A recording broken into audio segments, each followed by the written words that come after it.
La Inquisición.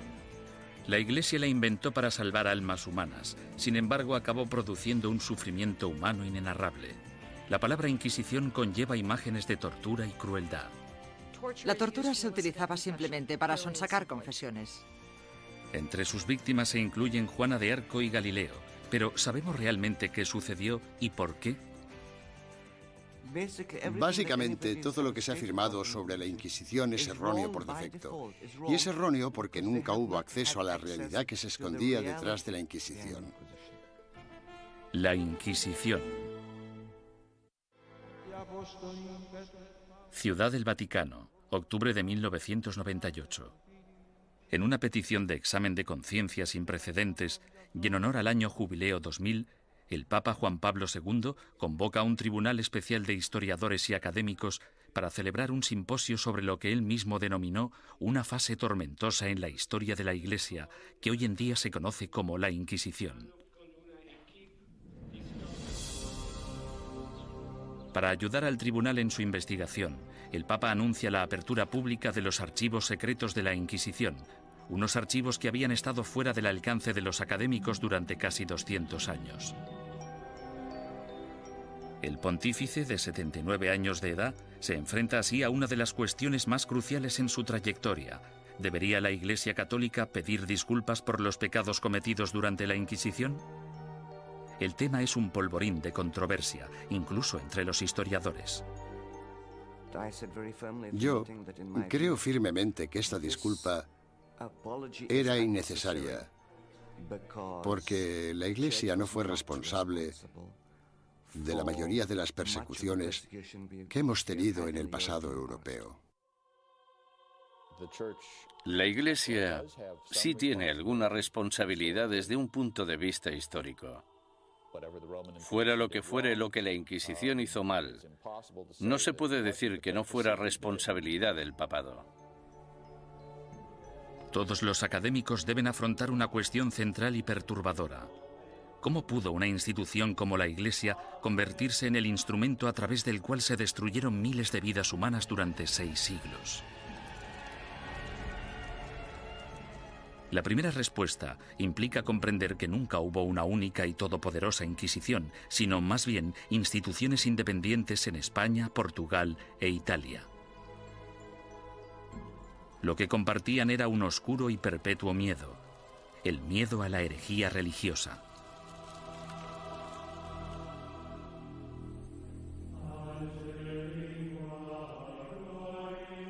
Año 1100 después de Cristo. El corazón de la Alta Edad Media. Una frágil alianza de reinos y provincias, conocida como el Sacro Imperio Romano, ocupa gran parte de lo que hoy conocemos como la Europa moderna.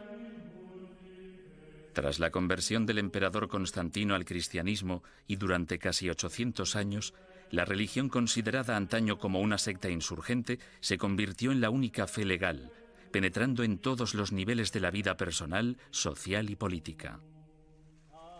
El cristianismo latino-europeo simbolizaba no solo la fuerza civilizadora en un mundo bárbaro, sino también la promesa de la salvación después de la muerte. El clero y los ciudadanos vivían temerosos del duro juicio de Dios.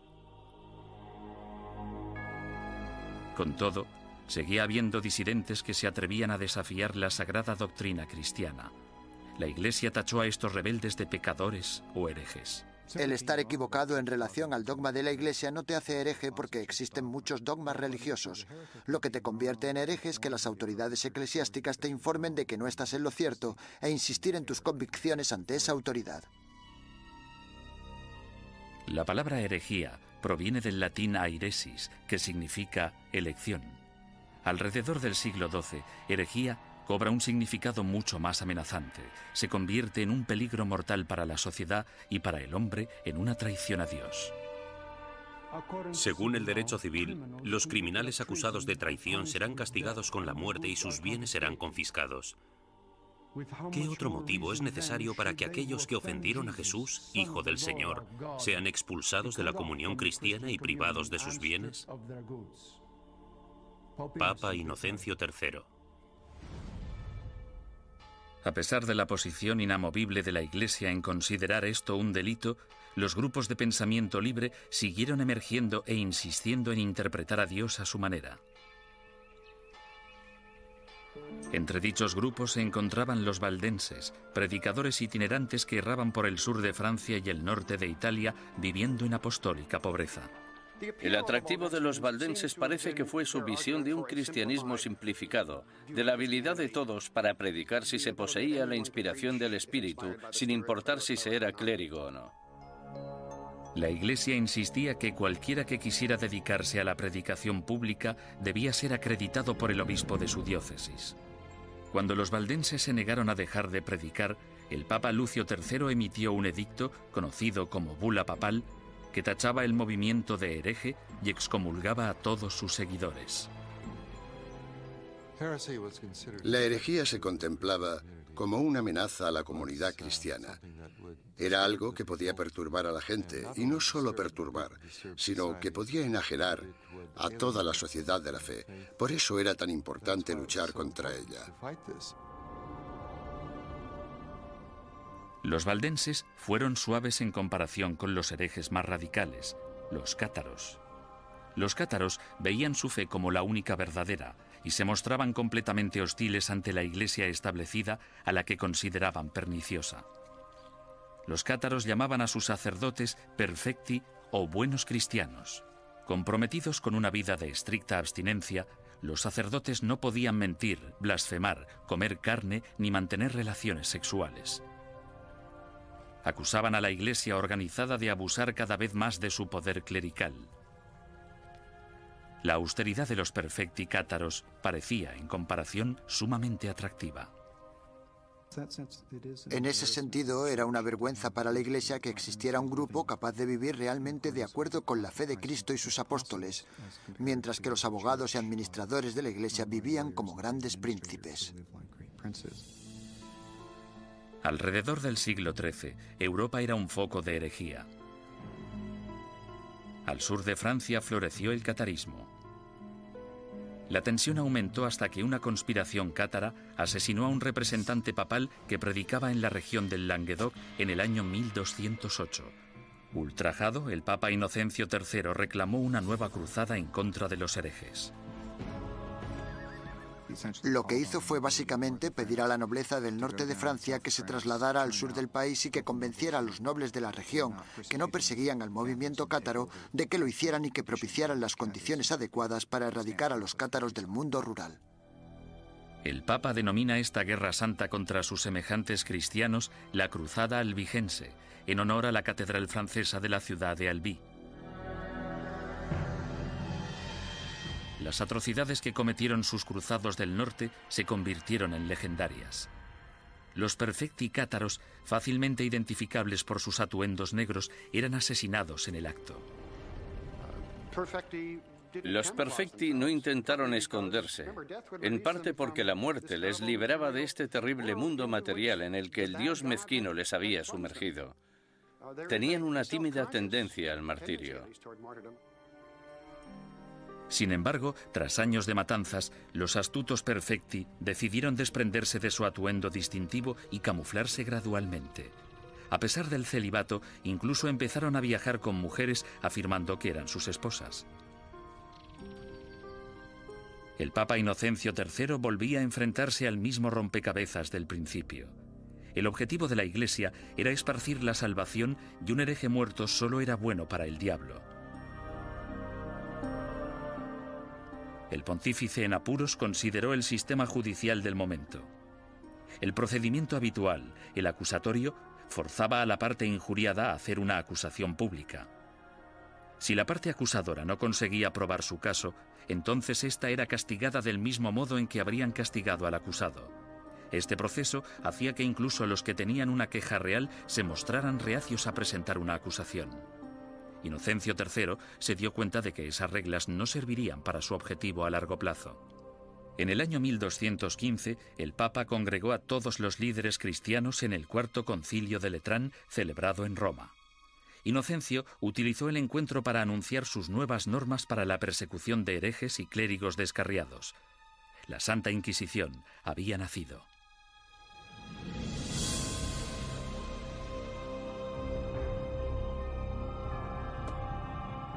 El sistema de la Inquisición suponía una innovación maravillosa y se asemejaba bastante al Tribunal Popular de nuestro sistema, que emite una causa probable y una acusación. No tenían que demostrar nada, solo necesitaban tener muy claro o tener suficientes indicios que sugirieran la culpabilidad del acusado. El proceso inquisitorial de Inocencio III daba la potestad al investigador de construir un caso completo, recogiendo a escondidas las opiniones de la gente de la comunidad. En 1231, el Papa Gregorio IX inicia un concurso público para el nombramiento de nuevos agentes especiales, llamados inquisidores de la depravación hereje.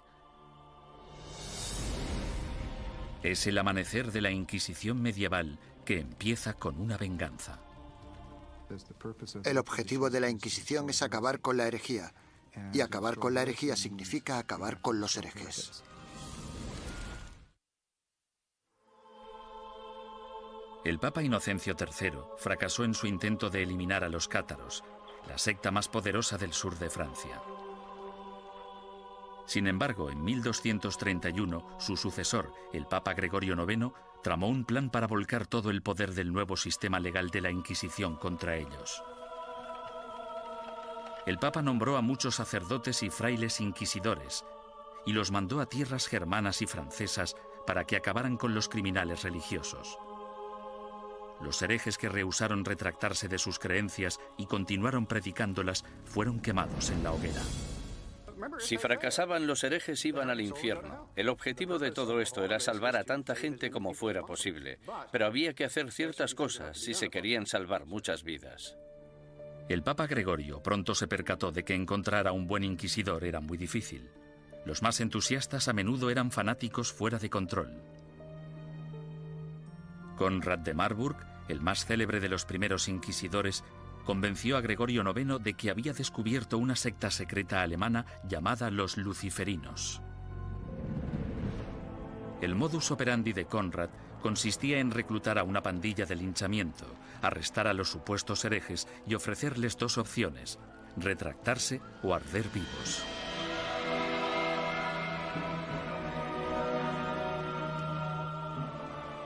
Los historiadores descubrirían más adelante que los luciferinos fueron pura ficción, una invención obsesiva que Conrad creó para impresionar al Papa. El inquisidor papal del norte de Francia no era mejor. Un cátaro convertido de nombre Robert Le Boucq acorralaba a grupos de supuestos herejes y celebraba estrepitosos juicios públicos. En un suceso devastador, 183 cátaros fueron interrogados, sentenciados y quemados vivos en un solo día. Tras años de protesta por parte de los obispos franceses, el Papa finalmente se dio cuenta de que Robert era un extremista peligroso, por lo que le retiró de su cargo y lo encarceló. Había que hacer algo, y tenía que haber alguien mejor para hacerlo que estos individuos, devotos, aunque extremadamente incompetentes y peligrosos. Este fue el momento en el que Gregorio IX se fijó en los dominicanos. Fundada por Santo Domingo en 1216, la orden dominicana estaba capacitada para realizar el trabajo de inquisidor. Educados como teólogos, los dominicanos estaban habituados a la vida en la calle y a predicar contra la herejía. A mediados del siglo XII, Gregorio IX ordenó a 4 docenas de inquisidores dominicanos que buscaran y procesaran a los cátaros, los valdenses y a los demás grupos herejes.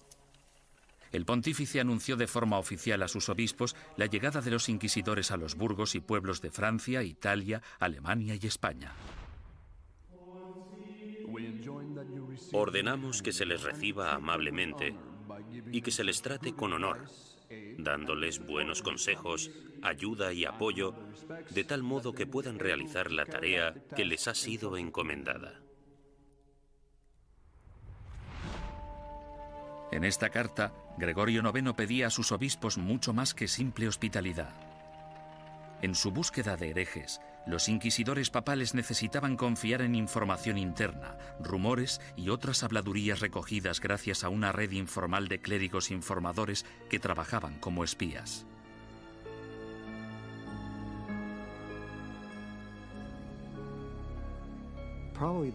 Probablemente sus mejores ojos y su mejor oído en el mundo rural eran los del clero parroquial, puesto que éste vivía en los pueblos, tenía familiares en ellos y por lo tanto estaba atento a los cotilleos locales. En sus incursiones a lo largo de la geografía, los inquisidores llegaban a un pueblo acompañados normalmente de un notario o escribiente para documentar el procedimiento o, en ocasiones, de un sirviente o un guardaespaldas. Entonces, el párroco reunía a los habitantes del pueblo para que escucharan al visitante predicar sobre los pecados y los peligros de la herejía. Una vez terminado el sermón, el inquisidor anunciaba un período de gracia durante el que cualquiera que hubiera cometido herejía podía confesar sus pecados a cambio de un trato clemente. Los que temían ser acusados o habían cometido herejía y tenían remordimientos de conciencia debían actuar durante el período de gracia, porque si lo confesaban después de dicho período, es decir, después de que se iniciara una investigación sobre ellos, la confesión no se consideraba tan sincera como si la hubieran hecho durante el período de gracia. Unas semanas más tarde, el inquisidor anunciaba el fin del período de gracia, momento en el que se iniciaba la fase más nefasta del edicto de fe. Desde ese momento, cualquier acusado se convertía en víctima de interrogatorios o arrestos. Y dado que la información siempre se daba en secreto, el inquisidor animaba a todos los buenos ciudadanos a que denunciaran a cualquier vecino que creyeran que podía ser hereje. El objetivo de las inquisiciones generales, de los edictos de gracia y los edictos de fe, era conseguir que entrara y saliera tanta gente como fuera posible de la oficina del inquisidor. Y para ello utilizaban el miedo, el terror y el interés propio. El inquisidor debía tener al menos 2 testimonios incriminatorios antes de poder seguir adelante. En ocasiones, los sujetos víctimas de investigación no sabían que eran sospechosos hasta el día que les convocaban.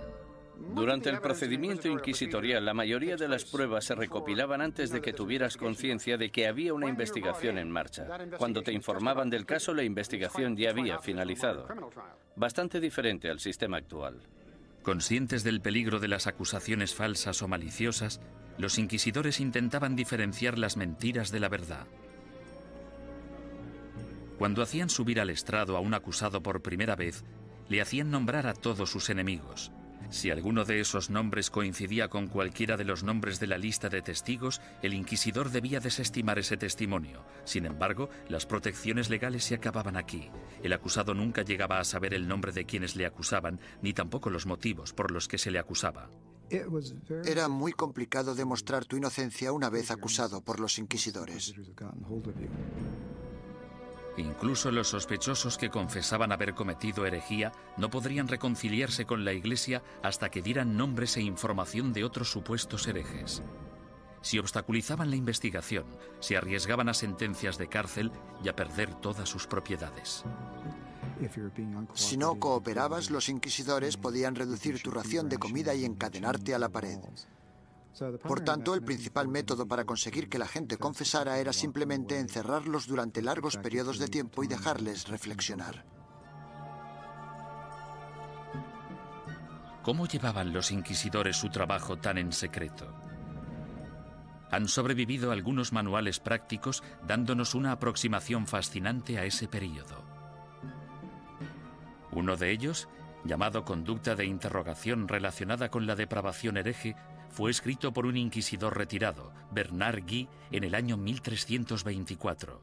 Guy, cuyas hazañas inspiraron la novela histórica En el nombre de la rosa, ofrece docenas de investigaciones en las que recoge 17 años de experiencias de primera mano en lo que él denomina su cruzada personal contra la herejía. El objetivo de la Inquisición es acabar con la herejía.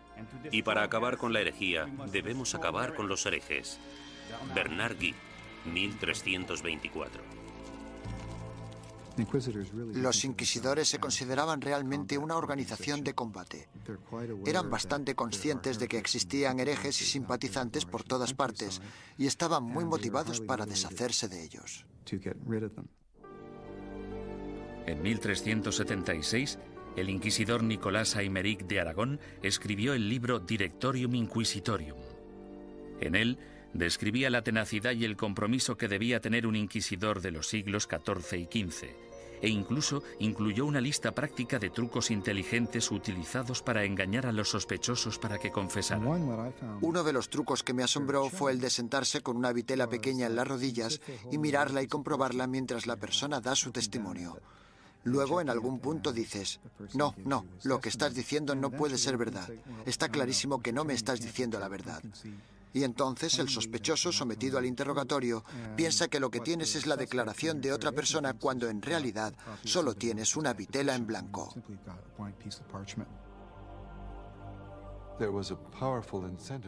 Los inquisidores estaban altamente motivados para llegar hasta la verdad como fuera.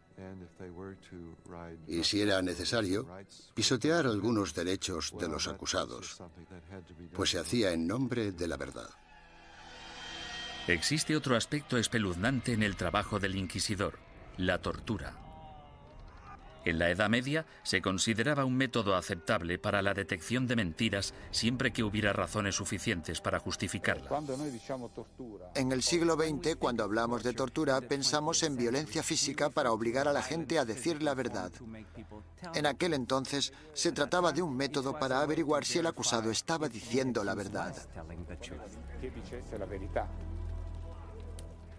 Y este era el rol inicial de la tortura. Era un instrumento legal que entraba en juego en un momento dado del caso y bajo unas circunstancias muy específicas.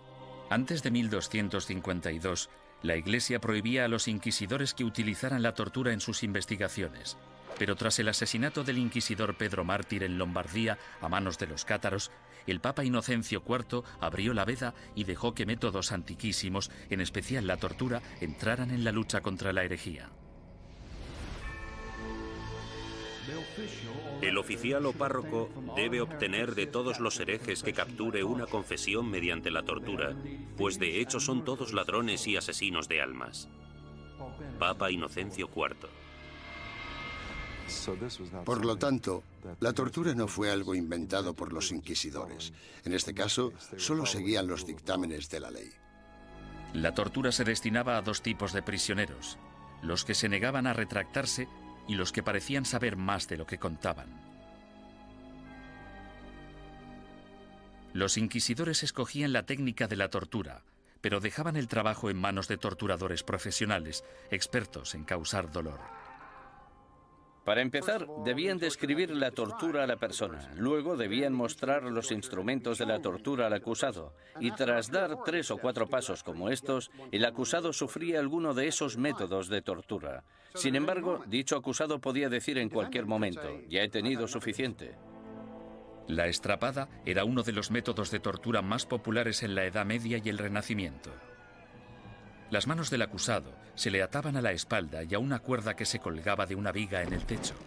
En algunas ocasiones se añadían pesos en los pies de la víctima. Una vez izado, se bajaba al prisionero y se le volvía a levantar de un tirón o se le sacudía violentamente. Los atornilladores de piernas o las prensas de espinillas eran instrumentos mecánicamente más sofisticados para causar dolor. Con cada vuelta de tornillo, más aguda se volvía la presión sobre las piernas del prisionero. En medio de toda esta mutilación se encontraba el notario del inquisidor, apuntando con esmero y fidelidad los acontecimientos de la sesión y listo para anotar la confesión tan pronto se produjera. El clero justificaba todo esto como un acto de benevolencia. Al fin y al cabo, si la tortura llevaba a la confesión, el injuriador podía finalmente reconciliarse con Dios y recibir la salvación. Si la confesión se realizaba durante la tortura, el proceso consistía en liberar al acusado de los instrumentos de tortura y permitir que se recuperara. Luego se le repetía la pregunta para comprobar si el acusado solo se había dejado llevar por el miedo al dolor o si realmente había dicho la verdad. Con todas esas técnicas a su disposición, no resulta sorprendente que los inquisidores fueran convincentes en casi un 90% de los casos. ¿Podía la herejía estar realmente tan extendida? ¿O eran los inquisidores los que utilizaban su poder para asustar a la gente y obligarles a hacer confesiones falsas? En mi opinión, uno de los mayores problemas a la hora de trabajar con los informes de la Inquisición es determinar hasta qué punto podemos creer nada de lo que está escrito en ellos, porque los inquisidores, si querían, podían hacer confesar casi todo a cualquiera. Aunque para los culpables de herejía, lo más temido era el día del juicio. No podías hacer nada para huir de ellos, porque estaban obligados a ejecutarte. Durante los siglos XIII y XIV, los inquisidores papales siguieron su camino por el sur de Europa, recogiendo acusaciones e investigaciones de herejes. Estos sacerdotes se veían como soldados de primera línea de Dios, en guerra por la salvación de las almas, pero dejaban atrás un campo de batalla repleto de bajas. La Inquisición asustaba a los ciudadanos y les obligaba a traicionar a sus amigos y vecinos, destruyendo familias y convirtiendo comunidades pacíficas en una fábrica de mentiras y sospechas. A lo largo y ancho del Sacro Imperio Romano y de los reinos y principados de Europa, los ciudadanos esperaban el Sermo Generalis o el juicio del proceso inquisitorio. Los castigos o penitencias iban desde el azotamiento público al encarcelamiento o a los trabajos forzados. A menudo se obligaba a los convictos a llevar ropa distintiva para hacer pública su vergüenza. Lo habitual es que llevaran una cruz amarilla en sus ropas, una en la parte delantera y otra en la espalda, y tenían que llevarlas siempre que salieran a la calle. No podían ocultarlas con nada, y si se caían se suponía que debían reponerlas. Los que iban marcados con la cruz amarilla se convertían en parias de la comunidad, pero su destino era clemente comparado con las penitencias que sufrían los herejes reincidentes, es decir, los que se retractaban y luego volvían a sus viejas costumbres. Su castigo era la ejecución. El derecho canónico, sin embargo, prohibía a los miembros del clero participar en cualquier juicio de sangre, por lo que los inquisidores entregaban a los herejes condenados a las autoridades civiles. Los inquisidores derramaban algunas lágrimas de cocodrilo y decían algunas palabras con la esperanza de que las autoridades civiles mostraran clemencia con esa gente. Sin embargo, su mayor deseo era que los condenaran a la hoguera. Cuando la Inquisición entregue a los culpables de herejía al poder civil, el magistrado de la ciudad deberá hacerse cargo de ellos en el acto y, en un periodo máximo de 5 días, deberá ejecutar las leyes hechas contra ellos. Papa Inocencio IV, 1252. Una vez completado el juicio Sermo Generalis, las autoridades laicas escoltaban a los condenados hasta un emplazamiento alejado de las calles de la ciudad. Allí los ataban a estacas de madera apuntaladas sobre toneladas de leña. Los inquisidores nunca acudían a estas ejecuciones. Se te permitía hacer la última confesión a un sacerdote si lo deseabas. Sin embargo, puesto que estabas bajo la custodia del poder laico, no podías hacer nada para escaparte de ellos porque estaban obligados a ejecutarte. Quemar en la hoguera es una de las sentencias de muerte más horribles que se puedan imaginar. Las llamas podían tardar horas en consumir por completo al condenado. Si la víctima estaba de suerte o sus familiares eran suficientemente influyentes, entre la leña se colocaba mucha madera húmeda para que generara mucho humo. La muerte por asfixia era preferible a la agonía de quemarse vivo.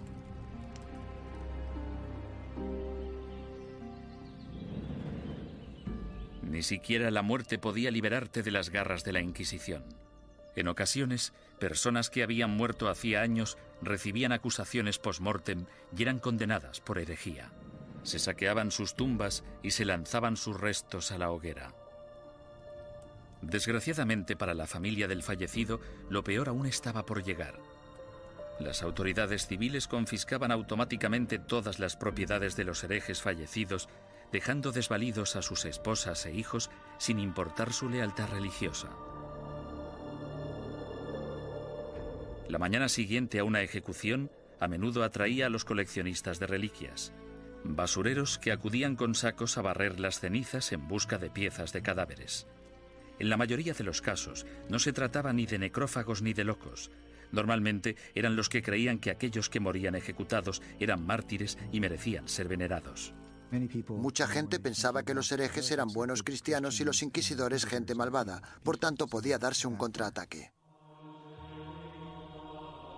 El siglo XIV fue testigo del punto más álgido de la campaña de la Inquisición. Gracias a su inmenso poder, la Iglesia combatía la traición con la misma dureza incluso contra sus propios rangos. Cuando un grupo de franciscanos decidió desvincularse de la orden y llamarse a sí mismos franciscanos espirituales, el Papa Juan XXII les acusó de abandonar los ideales de su fundador, San Francisco de Asís, y ordenó a la Inquisición que acabara con ellos. Tras quemar en la hoguera a 4 líderes franciscanos espirituales en Marsella el año 1317, la mayoría de los rebeldes restantes volvieron a la orden original. Durante los 150 años de la Inquisición papal de Gregorio IX, los principales movimientos herejes, los cátaros y los valdenses, fueron virtualmente erradicados de la Europa occidental. Al reducirse el número de herejes, parecía que la Inquisición acabaría desapareciendo por completo. Sin embargo, el negocio de la cacería y el castigo de brujas resucitó el proceso con una venganza durante el siglo XIV. Se consideraba herejía, puesto que se creía que para conseguir poderes, el hechicero debía renunciar a Dios y a su bautismo. Es decir, que debía romper un contrato y rendir algún tipo de homenaje al diablo para poder conseguir esos poderes. El diablo nunca da nada a cambio de nada. La política corrompió los primeros casos de brujería. En 1307, Francia se encontraba casi en bancarrota tras una serie de fracasos bélicos.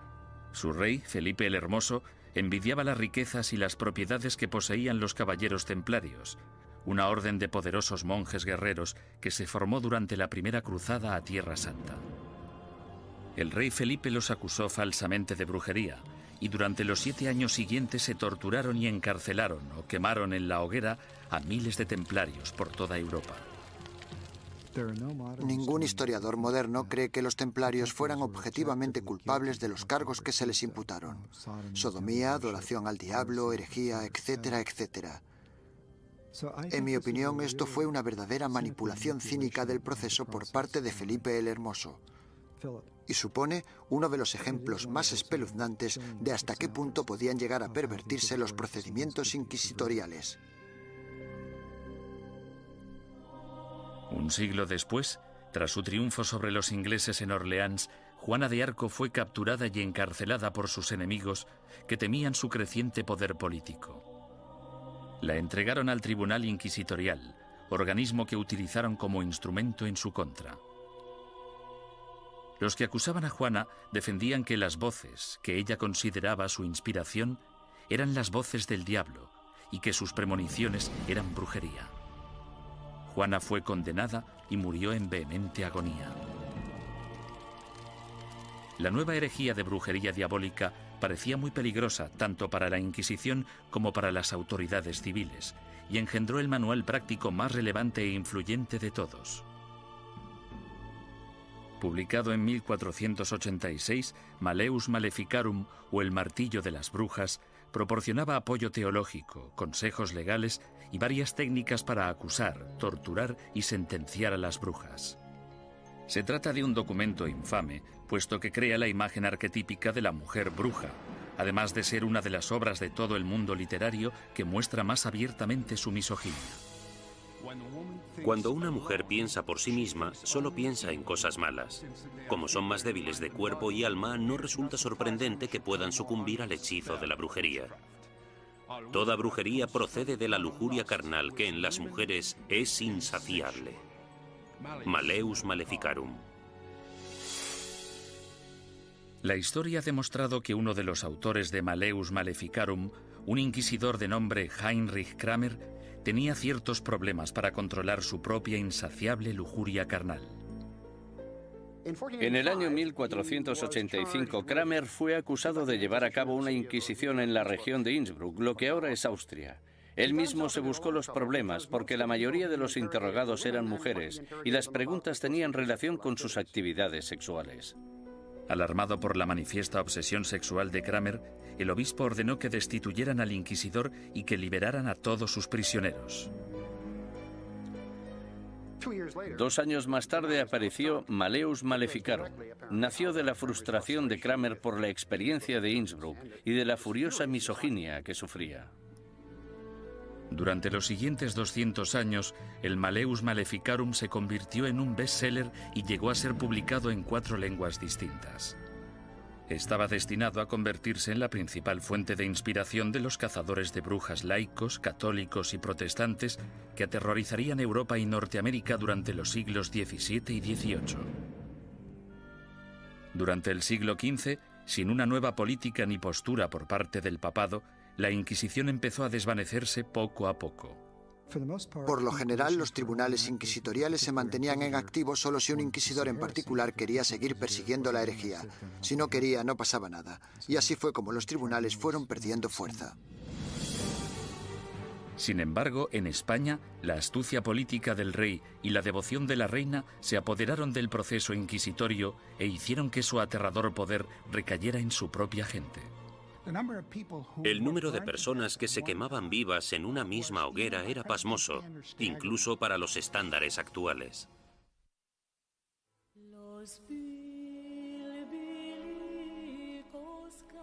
La situación de los judíos europeos durante el período medieval siempre fue desesperada.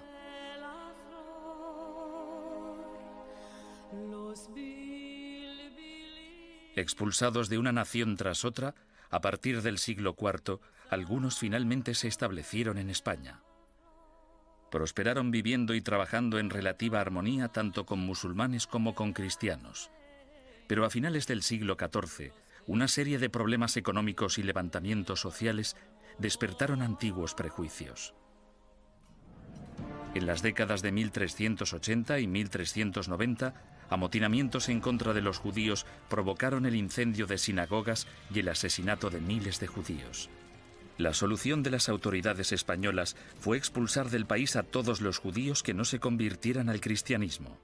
Muchos decidieron marcharse, otros, sin embargo, hartos de una persecución sin fin, optaron por abandonar la religión de sus antepasados para poder quedarse en España.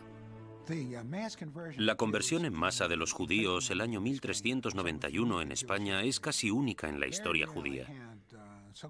En muy pocas ocasiones se había conseguido que tantos judíos se convirtieran al mismo tiempo junto con sus rabinos y sus riquezas. Esto redujo en gran número la población de judíos en España. Debido, al menos en parte, a su antigua ética cultural de escolarización y esfuerzo continuo, estos nuevos cristianos, llamados conversos, prosperaron durante las décadas siguientes. Como judíos habría sido ilegal que realizaran ciertos trabajos o que ocuparan ciertas posiciones en el gobierno. Sin embargo, como cristianos las posibilidades abundaban. Desde los inicios de la historia de la conversión de los judíos, tenemos a conversos obispos, conversos ministros, conversos líderes financieros. Tenemos conversos ocupando las más importantes posiciones de la sociedad cristiana, porque esa era la ventaja de convertirse. Y fue precisamente esto lo que pudo originar las objeciones de los otros cristianos, que recelaban de la creciente relevancia de esa gente que anteriormente había sido judía. En tan solo unas pocas generaciones, miembros de la Iglesia Católica de España empezaron a acusar a estos nuevos cristianos de practicar secretamente la religión judía mientras mantenían una fachada apropiadamente cristiana. Este fenómeno judaizante era en parte verdad, puesto que algunos conversos, aunque se autoproclamaban cristianos, mantenían costumbres que habían heredado de sus antecesores. La dimensión de la llamada actividad judaizante era más de carácter cultural que religiosa. En otras palabras, realizaban ciertas cosas que sus padres y sus abuelos habían hecho y en las que no veían nada particularmente malo, como encender velas el sábado. Muchos de ellos creían que encender velas el sábado no tenía nada inherentemente conflictivo con el catolicismo. Su condición de cristianos bautizados también significaba que si se intuía de cualquier modo que recaían en el judaísmo, podían ser acusados de herejía. Fue precisamente esta trágica ironía la que les condujo hacia su destrucción. Con el matrimonio en 1469 de Fernando de Aragón e Isabel de Castilla, se unieron los dos reinos más poderosos de la península ibérica. Los consejeros dominicanos de Isabel pronto la convencieron de que la actividad judaizante suponía una amenaza mortal para el catolicismo en España y que una Inquisición podría ser la única solución.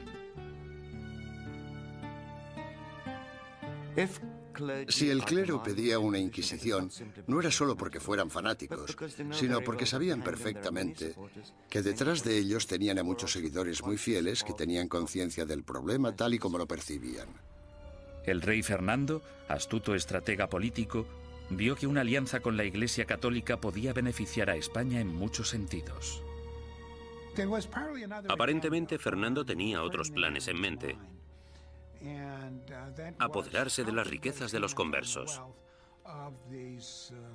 Había grandes cantidades de dinero esperando, encerradas en los cofres de los poderosos conversos, comerciantes y nobles. Y Fernando se propuso hacerse con ellas y lo consiguió. El primer paso del rey Fernando fue ponerse en contacto con el Papa y expresarle su preocupación por el problema judío de España. Es enorme el daño que los cristianos sufren con el contacto, las relaciones y la comunicación con los judíos, que siempre intentan de un modo u otro seducir a los leales cristianos y apartarlos de nuestra santa fe católica. Fernando el Católico. Bajo la presión del insistente rey español, el Papa Sixto IV emitió una bula papal que instauraba una inquisición para erradicar la depravación hereje en España y que iba dirigida a los conversos judíos. Esta nueva Inquisición española fue algo completamente distinto a todos los demás tribunales inquisitoriales anteriores. Sus normas garantizaban que el rey Fernando, y no el Papa, controlaba todos y cada uno de los aspectos de sus actividades. El tribunal de mayor grado, llamado la Suprema, consistía en 6 o 7 hombres nombrados personalmente por el rey. Solo un miembro, el inquisidor general, era nombrado oficialmente por el Papa, y aún así, este tenía que haber sido nombrado antes por Fernando. Aunque os guste el título de inquisidor, somos yo y la reina quienes os hemos nombrado y sin nuestro apoyo muy poco podéis llevar a cabo. Rey Fernando. Esto significa que el Estado empieza ya en la Inquisición española a tener cierto poder de control sobre la institución. Esto no era así en la Edad Media.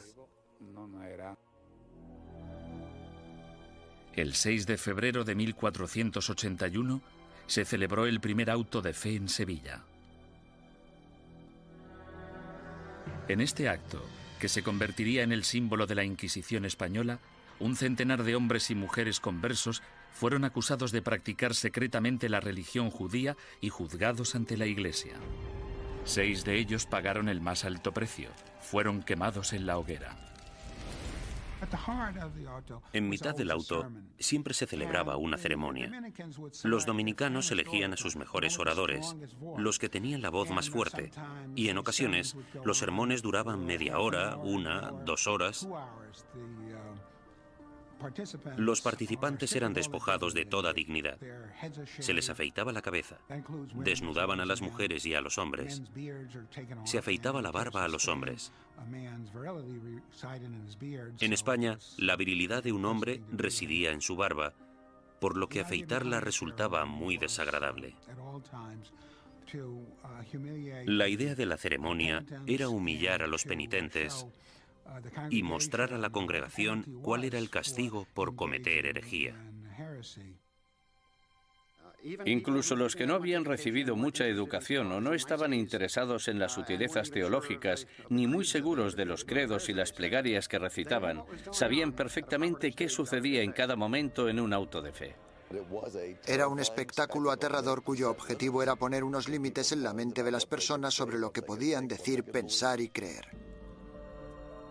Durante el primer año desde su establecimiento, 1.500 conversos acusados de judaísmo fueron juzgados y otros cientos condenados a muerte. La cantidad de personas que se quemaba en una misma hoguera era pasmosa incluso para los estándares actuales. Se quemaron 28 personas de una sola vez, en otra ocasión 70 personas, y en el mayor auto jamás celebrado se quemaron 109 personas en una misma hoguera. A diferencia de los herejes medievales que se atrevían a predicar sus ideas en público, el judaísmo secreto era, por definición, una actividad clandestina que se llevaba a cabo a puerta cerrada. Los vecinos podían decir que habían visto a un individuo leer un libro que probablemente era judío solo por el hecho de ver a alguien mirando un libro pequeño, que podría ser el libro de las horas. O podían decir que habían oído a alguien cuchichear una plegaria que seguro que era judía. Por tanto, encender velas, darse un baño, lavar la ropa, tratar, preparar y comer carne en día de pescado, como podían ser los viernes o los miércoles, podía causarte grandes problemas si tus vecinos se percataban y tenías mala relación con ellos. Las acusaciones provocaban más acusaciones. Algunos conversos se delataban a sí mismos con la esperanza de limpiar su historial y frustrar así el ataque de sus enemigos. Sin embargo, solo se podía conseguir una penitencia clemente si se hacía una confesión completa, y eso significaba dar los nombres de compañeros herejes. La única forma de escapar de todo eso era escoger nombres de otras personas de la comunidad. Esto recuerda mucho a los Estados Unidos de los años 50 y al pánico rojo que provocó la creación del Comité sobre Actividades Antiamericanas. Fue aquí donde se produjeron tantas tragedias. Gente inocente de todos los cargos podría, bajo tortura y pena de muerte, haber dado nombres sin pensar, solo para ser liberados.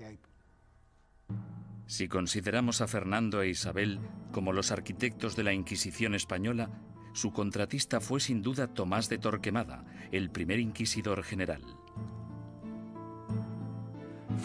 A partir de 1490, Torquemada redactó minuciosa y sistemáticamente reglas que todavía conservamos en papel para guiar a los inquisidores, incluyendo el más mínimo detalle sobre lo que debían o no debían hacer. Y como consecuencia, podemos considerarle el fundador de la Inquisición. No hay ninguna duda de que Torquemada presidió la Inquisición durante su período más sanguinario y que ejerció mucha influencia sobre la corona. A pesar de que se le ha retratado de todos modos, desde un loco hipnotizador hasta un monje siniestro y obsesionado por el sexo, los historiadores saben muy poco sobre él. Era el típico teólogo fanático, antisemita y extremadamente hostil a los conversos. Era un hombre que concentraba toda esa intolerancia y ferocidad tan característica de los primeros inquisidores. Podemos estar de acuerdo o no con él en que los judeoconversos debían ser perseguidos y condenados. Pero en mi opinión, Torquemada insistió mucho en las normas de procedimiento correcto para el sistema inquisitorial. Sin embargo, se calcula que durante los 20 años de mandato de Torquemada como inquisidor general, 2.000 personas perdieron la vida y otros miles fueron castigados.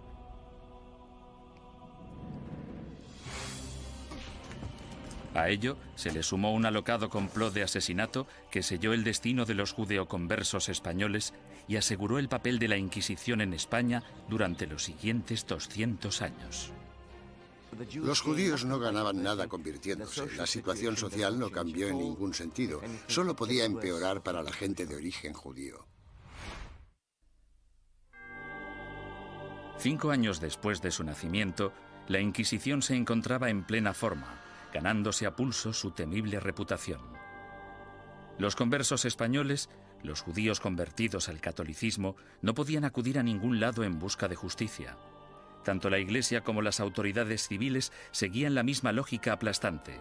Todos los conversos que rehuían la Inquisición eran, por defecto, culpables. Todos los que daban el paso y se delataban a sí mismos eran, puesto que lo admitían, culpables. Y todos aquellos que eran juzgados y condenados eran, evidentemente, culpables. Los procedimientos interinos del Tribunal de la Inquisición se mantenían en privado y los informes se protegían cuidadosamente, incluso de la corona. Cuando la Inquisición española arrestaba a alguien, esa persona simplemente desaparecía en la cárcel hasta que la Inquisición acababa con ella. Los familiares y amigos quedaban a la espera, llenos de preocupación y sin poder ayudar. Los españoles convirtieron este hecho en un verdadero fetiche, el secreto. Me refiero a que este era uno de sus principios fundamentales, la creencia de que el prestigio de la institución dependía en gran medida de la capacidad de mantener intacto el secretismo. Para los acusados, la naturaleza surrealista y casi arbitraria del proceso generaba terror. No existía ningún juicio, eran más bien audiencias tras las que el prisionero volvía a su celda. Después de todo el sufrimiento, que podía prolongarse durante semanas o meses, el acusado podía no llegar a saber los crímenes de que se le acusaba. Se le exigía constantemente, a veces bajo amenazas de muerte, que confesara. El acusado tenía que inventar explicaciones sin saber la naturaleza de la denuncia que se había interpuesto contra él. Y esto, a menudo, llevaba al encarcelamiento masivo de prisioneros que se negaban a confesar, porque creían que no tenían nada que confesar, y probablemente tenían razón. El 15 de septiembre de 1485, algunos conversos furiosos decidieron tomarse la justicia por su mano. Como inquisidor, Pedro Arbués se arrodilló delante del altar de la Catedral de Zaragoza. 8 asesinos le atacaron con cuchillos.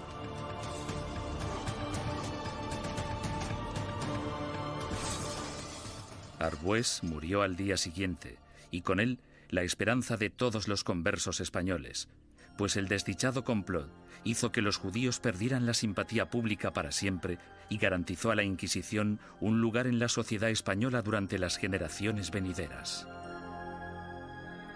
Entre los académicos hay una pregunta obvia que ha generado más debate que cualquier otra. ¿Practicaban realmente los conversos el judaísmo en secreto o fueron simplemente cabezas de turco de la intolerancia? El problema desde un punto de vista técnico es que la única fuente de información que tenemos para responder a esta pregunta proviene del Santo Oficio. En consecuencia, el tema a tratar es, ¿debemos creer totalmente en los hermanos del Santo Oficio que investigaron a los conversos? ¿O debemos pensar que fue básicamente un fraude, una gran exageración basada en falsos testimonios? A petición del inquisidor general Torquemada, en marzo de 1492, el rey Fernando emitió otro edicto de expulsión.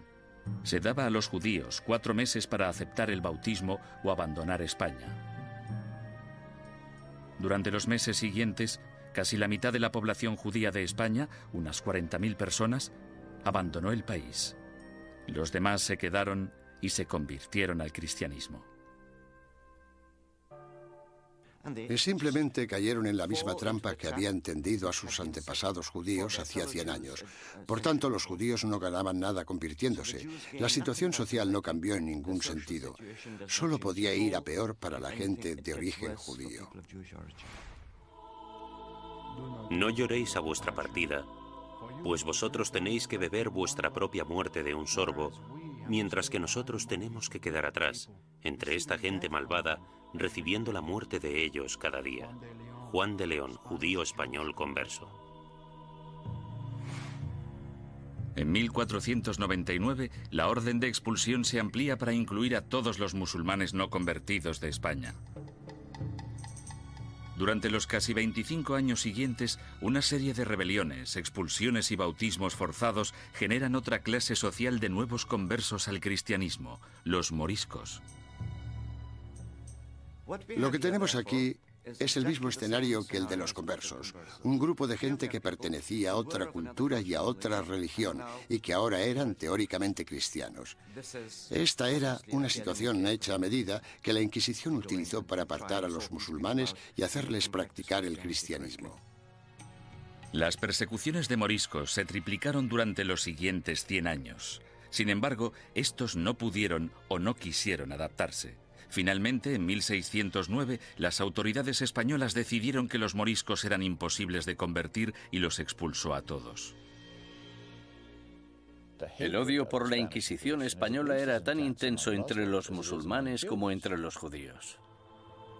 En su intento de conservar el catolicismo como la única religión de España, la Inquisición española encarceló a ciudadanos inocentes, confiscó propiedades, destruyó familias y mandó a miles de personas a la muerte.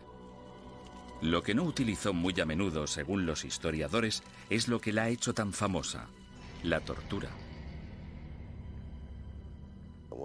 Una de las cosas que se han podido afirmar con seguridad gracias al reciente estudio de la Inquisición es que la tortura se utilizó en muy pocas ocasiones en dicha institución. La tortura se utilizaba única y exclusivamente para sonsacar la confesión, y una vez se había conseguido, la tortura cesaba. Los inquisidores se enfurecían si sus subordinados torturaban a individuos demasiado viejos, demasiado enfermos, leprosos o supuestos enfermos mentales. Tampoco querían que se torturara a niños. Pero no importa la poca frecuencia de uso, la Inquisición tenía reglas concisas sobre cómo ejercer la tortura. A los prisioneros, ya fueran mujeres u hombres, se les desnudaba. Solo se les cubría sus partes íntimas. No todo el clero de entonces practicaba el celibato, y todos los que lo practicaban no eran capaces de contemplar una escena de estas características una y otra vez sin sentir el más mínimo arrebato de sadismo o satisfacción sexual. Decir que esto podía prolongarse durante siglos es no comprender en absoluto la naturaleza de la sexualidad humana.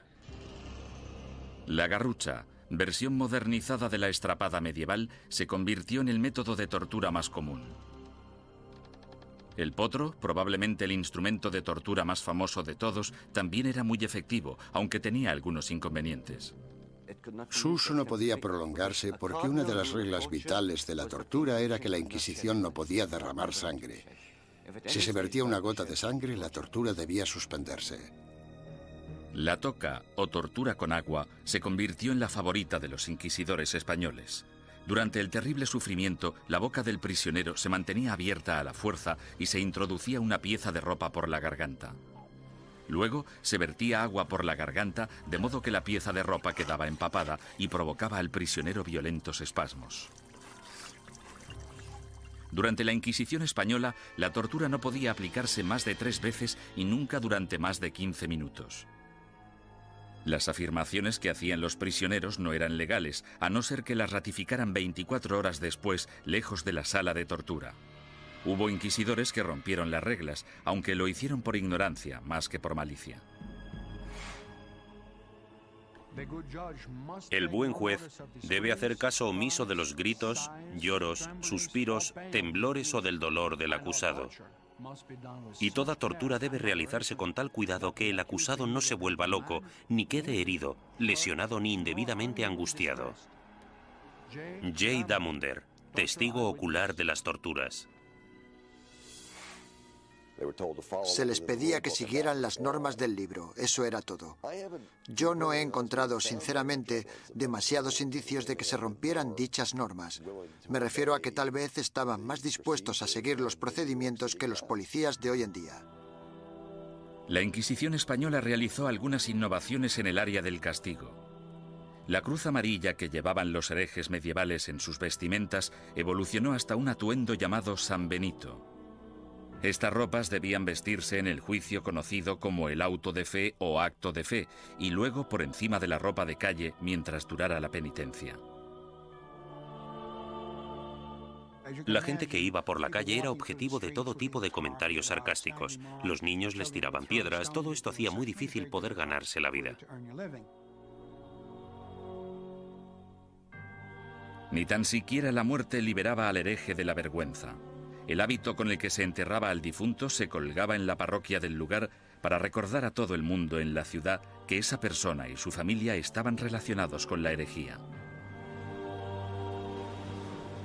Muerte y humillación no eran los únicos escollos de la Inquisición. Uno de sus castigos más temidos era convertirse en esclavo en las galeras españolas. Se cree que este castigo fue invención del mismísimo rey Fernando. No tenía nada que ver con la religión, la herejía ni cualquier otra cosa. Pero el rey Fernando se percató de que mucha de esta gente estaba siendo castigada con penas del todo inútiles y pensó, buena idea, ¿por qué no utilizamos a esta gente? Porque yo necesito remeros en mis barcos. Después de la muerte, ser enviado a las galeras era el castigo de la Inquisición española más temido. No puedo imaginarme nada peor que ser esclavo en las galeras. Yo casi preferiría que me quemaran. Al menos acabaría rápido. Durante la expulsión del año 1492, miles de judíos cruzaron la frontera con Portugal, engrosando allí la población judía y reanimando viejas tensiones raciales. A causa de los alborotos resultantes, los judíos portugueses fueron obligados a convertirse al cristianismo, y en 1532 el rey Juan III insistió en que Portugal tuviera su propia Inquisición. Durante 10 años, los ricos conversos portugueses utilizaron todas las formas de persuasión posible, incluyendo enormes sobornos, para convencer al Papa de que no instaurara una Inquisición en su nuevo santuario. Muchos conversos españoles se fueron a Portugal y de hecho pronto superaron en número a la comunidad portuguesa. Dichos conversos creían que en Portugal estarían a salvo hasta que, evidentemente, los portugueses instauraron su propia Inquisición y todo cambió. La Inquisición portuguesa se puso a trabajar de inmediato con los sospechosos de siempre. Entre 1547 y 1580 se celebraron 34 autos de fe en Portugal con casi 2.000 penitentes y 169 ejecuciones. Las persecuciones fueron tan letales que los conversos, la mayoría de los cuales apenas habían emigrado a Portugal desde España, decidieron volver a su tierra natal y enfrentarse a lo que parecía el mal menor de las dos malvadas instituciones. Tras la conquista militar española del Imperio Azteca en 1521 por Hernán Cortés, los conversos portugueses y españoles pronto emigraron a las Américas en busca de un nuevo comienzo. Pero la Inquisición española les siguió de cerca e inició investigaciones en la recién fundada Ciudad de México. En 1528, 2 conversos españoles fueron quemados en la hoguera tras el primer auto de fe celebrado en tierras del Nuevo Mundo. Las primeras oleadas de sacerdotes españoles también consideraban su deber guiar a la población americana lejos de sus creencias paganas y ayudarles a adoptar el cristianismo. Tras un periodo inicialmente optimista sobre lo que se creía una conversión extendida, la segunda generación de prelados españoles en el Nuevo Mundo empezó a tener dudas sobre si los indios seguían siéndolo a escondidas después de ser bautizados, del mismo modo que se creía que los conversos seguían siendo judíos tras el bautismo. En contra de la política estricta y reacia aplicada tanto a judíos como a musulmanes en España, la Suprema finalmente decidió que los indios simplemente eran incapaces de asimilar las creencias cristianas y que, por tanto, estaban fuera del alcance de la conversión. Sin embargo, la Inquisición pronto se enfrentaría a su mayor enemigo hereje de todos los tiempos, el protestantismo. Y en ocasiones incluso fueron torturados por la Inquisición, lo que parece muy injusto, pero eran protestantes y eran una presa fácil.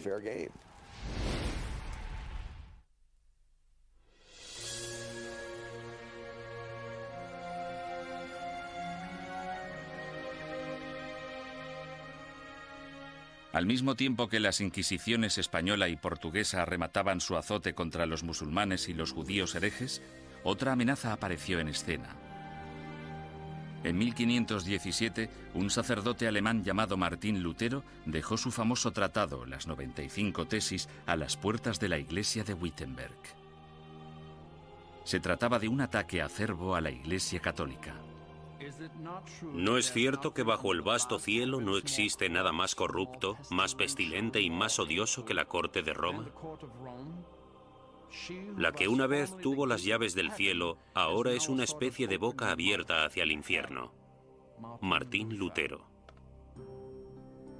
La carismática protesta de Lutero evolucionó hasta convertirse en una auténtica revolución religiosa. El movimiento de la Reforma sacudió a toda Europa. Alrededor del año 1550, las coronas de Dinamarca, Noruega, Suecia y Finlandia ya se habían acogido a la nueva religión llamada protestantismo. El Papa estaba furioso.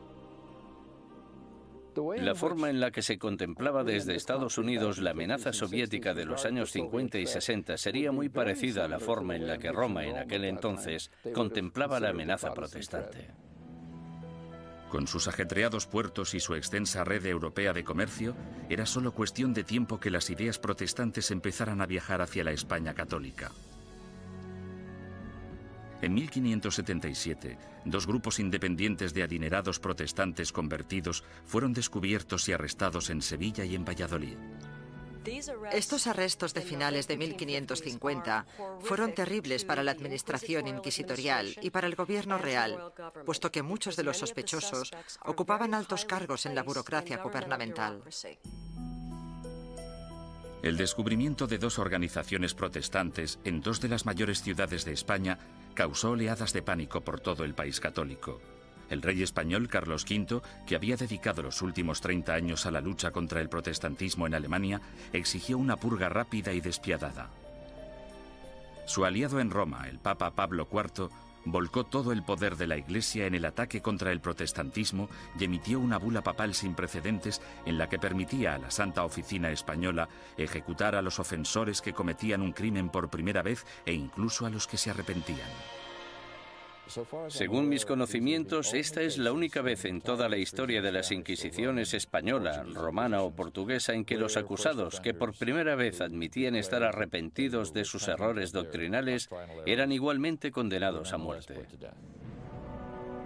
La fiebre del antiprotestantismo llegó a todas las grandes ciudades de España.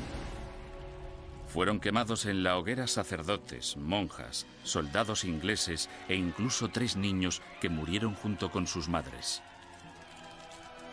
En poco más de 3 años, tras el descubrimiento de protestantes en España, el protestantismo se había eliminado por completo.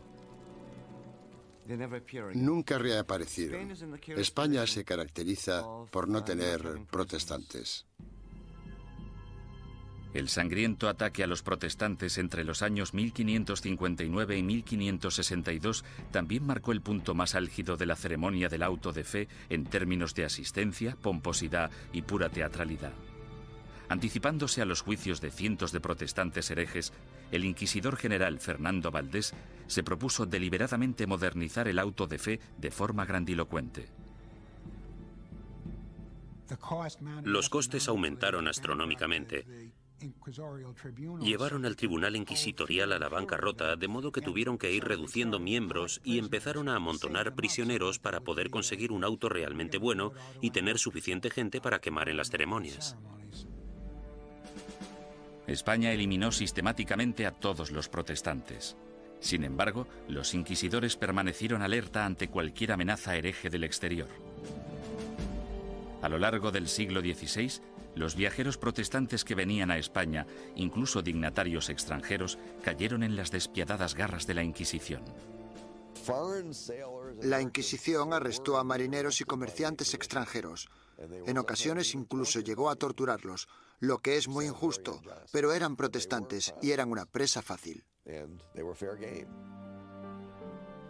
Mientras que España parecía haber triunfado ante el protestantismo, no pudo hacer nada ante los efectos de otra de las invenciones alemanas, la imprenta. Hacia finales del siglo XVI, libros y panfletos escritos por víctimas de la Inquisición española avivaron el negocio de forma importante. Los líderes protestantes, que aspiraban a poner el mundo en contra de la España católica, explotaron estos horribles relatos de tortura, encarcelamientos y muerte. Las cuerdas, que eran de tamaño pequeño, se ataban a los huesos del prisionero atravesándole la carne y haciendo que la sangre borboteara por 8 puntos diferentes al mismo tiempo. Mientras el prisionero se resistía a hacer cualquier confesión respecto a lo que los inquisidores le preguntaban, tiraban de las cuerdas de esta manera 4 veces sucesivas. John Foxe, El libro de los mártires. La mala publicidad de la Inquisición no era el único escándalo al que se enfrentaba la Iglesia católica. En 1542, Roma fue sacudida por la noticia de que Bernardino de Ochino, el líder de la admirablemente austera y piadosa orden católica de los capuchinos, había abandonado Italia para unirse al protestantismo. La deserción de Ochino, una de las figuras relevantes más admiradas en la Iglesia, finalmente incitó al Papa a tomar una decisión. La respuesta del papado a este tipo de escándalos fue la creación de lo que se esperaba que fuera un método más eficaz de rastreo de herejes para detenerlos antes de que se convirtieran en una amenaza o en causa de bochorno. El 4 de julio, el Papa Pablo III ordenó el establecimiento de una Inquisición romana, la primera Inquisición en suelo italiano en más de 200 años. Una comisión de 6 cardenales dirigiría el Santo Oficio, aunque a diferencia de la versión española, dirigida por la Corona, el poder de la Inquisición romana estaba única y exclusivamente en manos del Papa. Independientemente de lo que hiciera mal la Inquisición, no se puede decir que no fuera un error del papado. Durante el siglo XVI, la Inquisición romana gozó de gran prestigio y poder político. Los papas Pablo IV y Pío V subieron al poder tras servir a la Iglesia como inquisidores. A pesar de sus sangrientos mandatos, en términos de número de protestantes ejecutados, estudios recientes muestran que la Inquisición romana fue pionera en reformas judiciales que serían las predecesoras del sistema legal actual. Los prisioneros de la Inquisición romana podían disponer de un abogado e incluso reunir testigos que testificaran a su favor. 300 años antes de que se inventara la figura del abogado de oficio, la Inquisición romana ya proporcionaba abogados gratuitos a los indigentes acusados. Como mínimo, la Inquisición escuchaba o pretendía escuchar las explicaciones del acusado de un modo que los demás sistemas judiciales no contemplaban. La justicia civil era en muchos sentidos peor que la del Santo Oficio. Torturaban a los acusados más despiadadamente, los condenaban con más rapidez. Los acusados no morían a causa de la tortura en el sistema inquisitorial, sí en cambio en los tribunales civiles. Sin embargo, la Inquisición romana se volvió en contra de algunos de los mayores pensadores del Renacimiento. Estaban muy preocupados por el tema de las escrituras y parecía que Galileo las cuestionaba basándose en cuestiones muy controvertidas en aquel entonces. El ataque de la Inquisición romana contra el protestantismo supuso mucho más que arrestos, castigos y ejecuciones. En 1559, el Vaticano publicó su Índice de Libros Prohibidos, en el que listaba cientos de libros y autores considerados peligrosos para la fe y la moral de los buenos católicos. Cualquier ciudadano que poseyera uno de estos libros prohibidos podía ser arrestado. Algunos autores encontraron sus libros listados en este índice simplemente porque una o dos frases sueltas se habían considerado erróneas. Sir Thomas More, político inglés que irónicamente fue decapitado por su lealtad a la religión católica, también fue considerado un autor prohibido. En relación a ciertos pasajes de sus libros, el índice decía: podéis leer este libro, pero debéis saltaros este pasaje. Es cierto que mucha gente famosa aparecía en este índice y, por tanto, estaban prohibidos. Los historiadores cuestionan si dichos índices tuvieron algún impacto real. Hay literalmente miles de títulos en cada índice, y aparte de un grupo de inquisidores y de obispos, pocos sabían exactamente qué estaba prohibido. Con mis investigaciones he podido demostrar que en Cataluña, por ejemplo, nadie hacía caso al índice. A lo largo de todo el siglo XVI, las librerías de Barcelona vendieron públicamente libros que aparecían en el índice de libros prohibidos. Simplemente fingían no conocerlo. Como instrumento de censura, el índice de libros prohibidos resultó ser algo de mucho ruido y pocas nueces. Sin embargo, no hay ninguna duda de que la Inquisición romana tuvo un efecto represivo sobre las ideas intelectuales y científicas y que destruyó las vidas y los legados de algunos de los mayores pensadores del Renacimiento. Giordano Bruno fue uno de los genios más excéntricos del siglo XVI. Medio filósofo, medio loco, su visión del cosmos, considerada inverosímil en su época, de hecho se anticipó a la concepción actual del sistema solar. Bruno era un visionario. Se consideraba casi una segunda reencarnación de Cristo, aunque de hecho tenía sus dudas sobre la divinidad de Dios, pensamiento por el que fue acusado. El tratado más famoso de Bruno, publicado en 1584, pronto le hizo merecedor de aparecer en el Índice romano. De título Sobre el universo infinito y los planetas, es una mezcla extravagante de misticismo y astronomía de Copérnico. Bruno lanzó la teoría de que existe vida inteligente en otros planetas situados más allá de las estrellas. Enseñaba que la unificación de todas las religiones, incluidas el Islam y el judaísmo, era la única salvación de la humanidad. Estas creencias herejes provocaron aversión tanto entre los católicos como entre los protestantes. En un periodo de tensión religiosa, las personas como Bruno representaban una amenaza enorme porque en realidad parecían desechar casi todos los pilares básicos del cristianismo. Durante 15 años, Bruno evitó cautelosamente la Inquisición romana, manteniéndose alejado de Italia.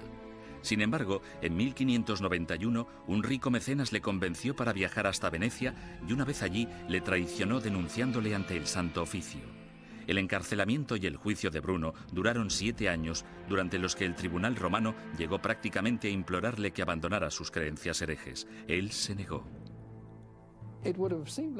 Habría sido como repudiar toda su vida. En mi opinión, para un hombre como Bruno, que estaba completamente convencido de sus propios poderes, habría sido casi imposible actuar de otro modo. Tal vez vuestro miedo a juzgarme sea mayor que mi miedo a ser juzgado. Giordano Bruno. La obstinación de Bruno enfureció tanto al Papa Clemente VIII que él mismo le condenó a muerte.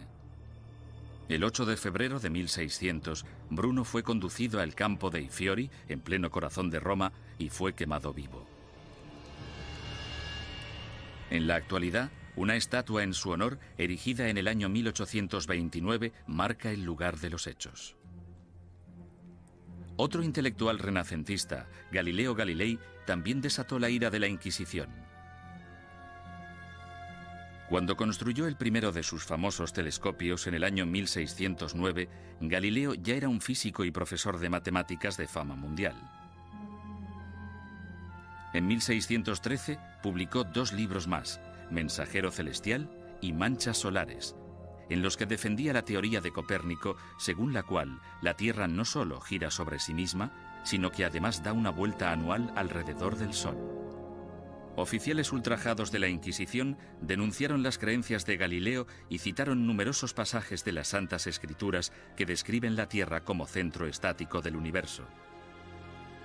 A los cardenales no les preocupaba demasiado qué era lo que giraba alrededor de qué. Les preocupaba mucho el tema de las escrituras, y Galileo parece que las cuestionaba con ideas muy controvertidas para la época. Sin embargo, Galileo vuelve a cuestionar a la Iglesia y toma una decisión asombrosa. Durante años ha habido un debate tremendo, sobre todo durante el último siglo, sobre qué debería haber hecho Galileo.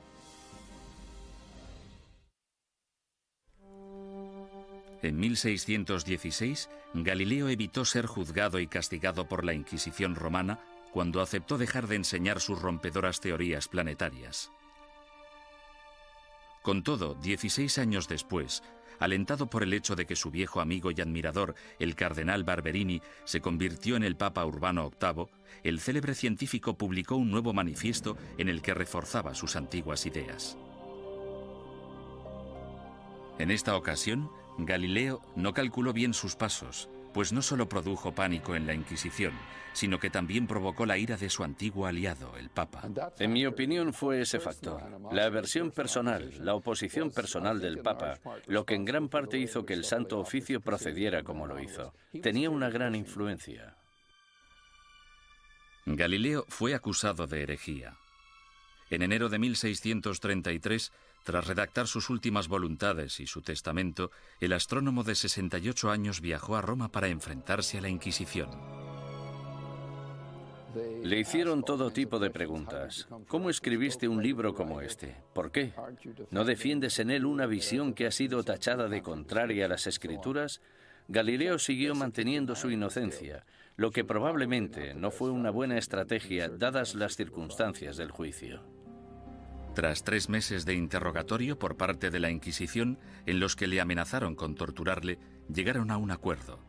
A cambio de retirar las acusaciones más graves, Galileo admitiría haber cometido un error y se declararía culpable de la ofensa menor que suponía haber defendido públicamente el copernicismo. El 21 de junio de 1632, en una ceremonia pública celebrada en Roma, pronunciaron la sentencia de Galileo y éste se retractó de sus creencias científicas. Con un corazón honesto y una fe sincera, yo renuncio, maldigo y repudio los errores y las herejías mencionadas. Galileo Galilei. Durante años ha habido un debate tremendo, sobre todo durante el último siglo, sobre qué debería haber hecho Galileo. Es importante recordar que si se hubiera negado a renunciar, si no hubiera aceptado la oferta, si hubiera dicho no, sigo creyendo en el sistema de Copérnico, podrían haberle ejecutado. Es bastante sencillo decir 200 años después no. Tendría que haber tenido coraje y haberlos desafiado y haberse dejado quemar en la hoguera. Después de haberse retractado, el Papa sentenció a Galileo a un castigo sin precedentes, volver a Venecia y permanecer bajo arresto domiciliario por el resto de su vida. El viejo científico murió silenciosamente 9 años después, a los 77 años. La leyenda afirma, sin embargo, que justo después de pronunciar su promesa forzada, Galileo susurró a un amigo: La Tierra se mueve a pesar de todo. En 1992, el Papa Juan Pablo II anunció oficialmente que la Iglesia se equivocó en 1633 al acusar al padre de la ciencia moderna de hereje. Es una lástima que no le escucharan, que no hubiera ningún teólogo en aquel momento capaz de entenderle. El error fue de los que juzgaron a Galileo.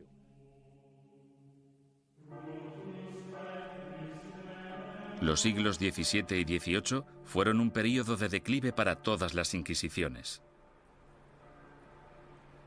En España, aparte de la necesidad de erradicar a los conversos acusados de practicar secretamente el judaísmo, la Inquisición española se centró en la persecución de comportamientos personales inaceptables, como por ejemplo la homosexualidad, la bigamia y el adulterio, así como también los crímenes del clero. Las ceremonias de castigo, los autos de fe, siguieron celebrándose de forma esporádica en el siglo XVIII. Sin embargo, el prestigio de la Inquisición quedó mancillado cuando Felipe II rechazó expresamente acudir al auto celebrado en honor a su coronación. Los propios españoles empezaron a ver la Inquisición como un instrumento anticuado. Y a partir del año 1730 desapareció por completo. Inspirado por los ideales y las reformas de la Ilustración, Portugal empezó a desmantelar su oficina de la Inquisición. Alrededor de 1773, los autos de fe se ilegalizaron y las distinciones entre cristianos viejos y cristianos nuevos se eliminaron de las leyes portuguesas. Fue necesario que el ejército de Napoleón invadiera Italia y España para acabar definitivamente con la Inquisición. Algunas de las primeras acciones del régimen francés al entrar en Madrid en 1808 fueron abolir la Inquisición, confiscar todas sus propiedades y llevarse todos los archivos que encontraron. Napoleón fue incluso más lejos en Roma, donde no solo confiscó los archivos, sino que también se llevó como prisionero al Papa. En 1814, el imperio napoleónico se derrumbó y el Papa Pío VII regresó sano y salvo a Roma. Finalmente, en el año 1820, la Inquisición española fue ilegalizada completamente. Al oír la noticia, grupos de ciudadanos asaltaron el palacio, quemando y destruyendo todos los informes inquisitoriales.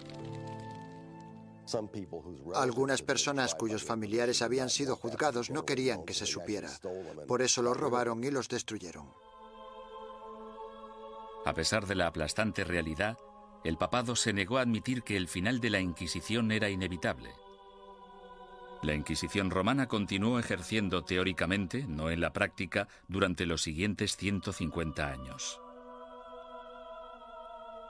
En 1965, el Papa Pablo VI reorganizó el Santo Oficio llamándole la Congregación para la Doctrina de la Fe. Todavía existe en la actualidad, aunque solo interviene como consejera en asuntos eclesiásticos. No realiza investigaciones ni impone la doctrina de la Iglesia.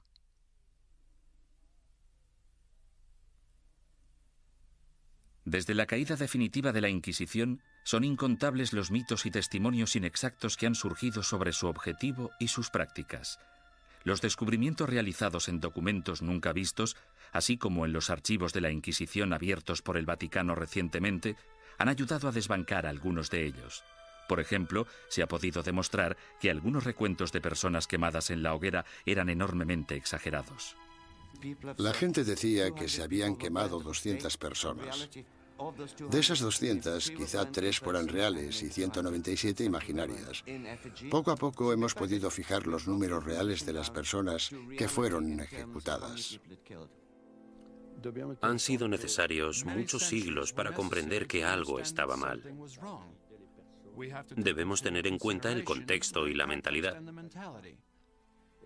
Mucha gente creía que la Inquisición era un instrumento necesario y, aunque no gustaba demasiado, se aceptaba.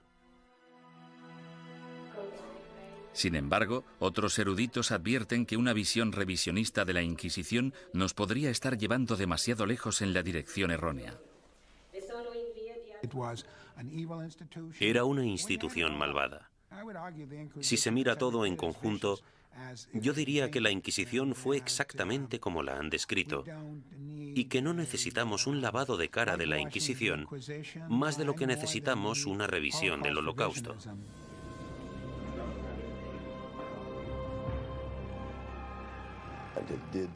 Torturó a gente, impuso fuertes castigos, quemó a personas. Había teólogos fanáticos en las Inquisiciones, había antisemitas en las Inquisiciones. Todo esto es innegable. Hay un hecho que la historia no puede negar. A pesar de que la Inquisición se concibió para el bien de la humanidad, acabó causando un dolor y un sufrimiento humano inenarrables.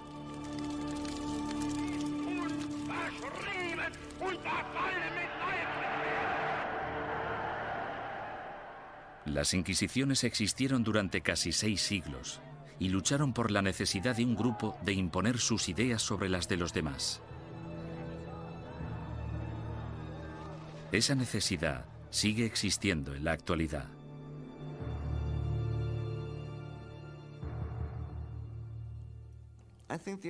Creo que la lección que debemos aprender de la Inquisición es que no debemos verla como algo único. Es un fenómeno recurrente que se ha dado a lo largo de la historia en todos los países, porque es un fenómeno natural. Es un fenómeno internacional. Es más, es innato en la condición humana utilizar las inquisiciones como método de imposición de nuestras preferencias culturales. El peligro siempre está al acecho. Cuando una sociedad se ve amenazada, sin importar si esa sociedad es una sociedad religiosa como la Iglesia Católica del siglo XVI o una nación-estado del siglo XX, cuando se desafía a una sociedad, el resultado más común es una respuesta violenta que a menudo no está reglada por la ley.